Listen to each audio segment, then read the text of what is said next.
बेटा क्या कह रही हैं आप? पैसा दे देना उससे। किसको? वो बच्चे है। कौन? वो जो विंटो में आप जैसे कालन माफ करो। हाँ बच्चे को वो बच्चे है उससे पैसे दे दिया कर लेना। ओके बेटा मैं दे दिया करूँगी। अभी आएंगे ना फिर उससे देना। ओके। पापा ऐसा नहीं करते उससे। अच्छा वो ना बेटी है अपनी मम्मा की।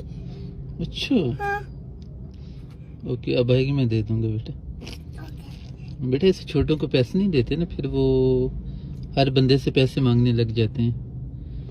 मैंने तो इसलिए नहीं दिए थे, वो अपनी मामा से ले लेगी। ठीक है ना? वो अपनी मामा से कहेगी, उसकी मामा उसको पैसे दे देगी। अब क्या कहती हैं? पैसे दे देना। मैं दे दूं या उसकी मामा उसको दे देंगी? आप उससे दे देना। मैं दे दूं? ओके हाँ मैं दे दूंगा। हो सकता है उसकी मामा के पास ना हो, ऐसे ही है ना? ओके।